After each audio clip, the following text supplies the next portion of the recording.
Jennifer and welcome back to my channel. Today we have another foundation try on and review. This is the new Juvia'S Place I Am Magic Natural Radiance Foundation. I picked it up in 2 shades because I don't remember what shade I am. When I tell you I picked these up the moment they released. I was like add to cart and check out. I got the shades Alexandria, which is 650, and Cairo 600. We'll see. We might have to mix them. I'm hoping like one is too light, one is too dark, and I can make them work. I have tried their regular foundation, the one that comes in a pink tube, and I thought I liked it at first, but then as I kept on using it, I was like, not really my jam. It was just really thick and it would sit on top of my skin instead of like kind of melt into it like I would like my foundations to. So I'm really hoping this one's a little bit different because it is like a natural, more radiant finish instead of like a thicker matte full coverage foundation. So anyway, let's get into it. This is what the foundation tubes look like. They are in a pump style packaging, which I love. It's very sanitary. It is made in Italy, and holding it up to my face, I think Alexandria is definitely going to be too light. I'm going to start with the Cairo and hope that it's the right color. The tube packaging is almost identical to the IT Cosmetics packaging that I love. And I'm just going to put this on my beauty sponge because that's how I normally put on foundation. From the ingredients list, this is, oh my gosh, that was 1 pump. This is definitely more coverage than I was expecting. And it smells good. There's definitely a scent to it. So if you're like, allergic to fragrance or anything, there is definitely a scent to it. This is applying a little bit lighter in color than I expected. So I might have to bronze it up. It is winter right now, so my skin is in between normal and combination. Like, it doesn't get really oily anymore because it is winter. And listen, I am literally shocked that this was 1 pump.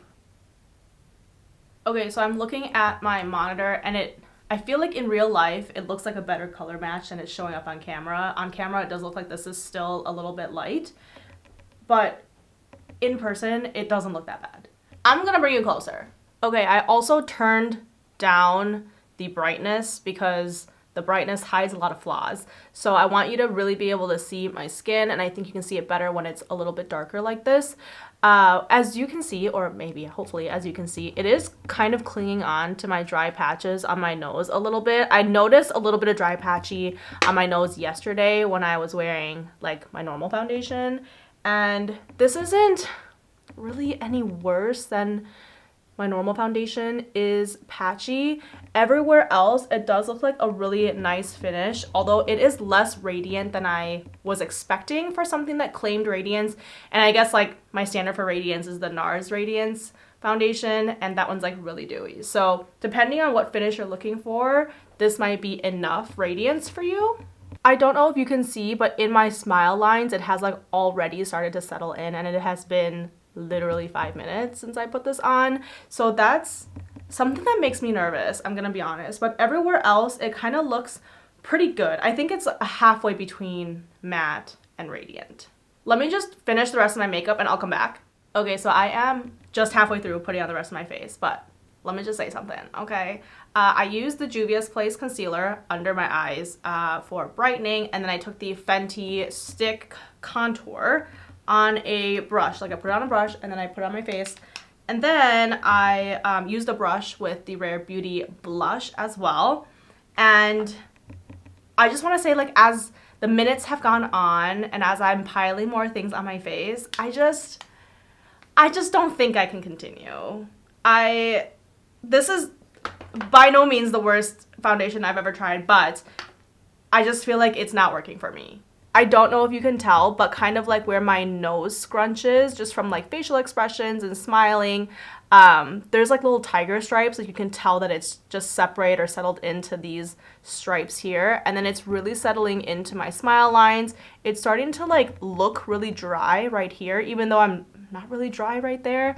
On my chin as well, it's like just given a little dry patchiness, and I can't. In this world of like the millions of foundations that are out there, I just don't think this is the one for me. I think if you are closer to normal oily, this might work really well for you. This is just like not what I expected when I was trying a Radiant foundation. You know what I mean?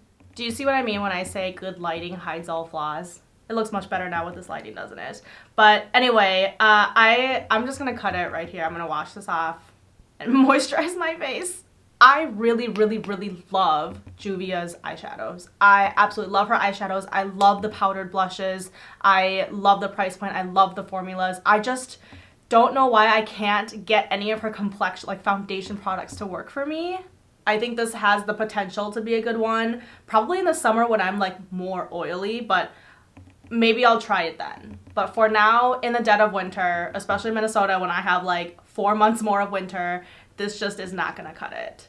So anyway, that is the end of my video. This was a lot shorter than I thought this would be, but sometimes, you know, not every product works out. I hope you have enjoyed this little try-on test. I hope it kind of gives you some information if you're interested in purchasing this product. Thank you so much for watching as always, and I hope to see you next time. Bye!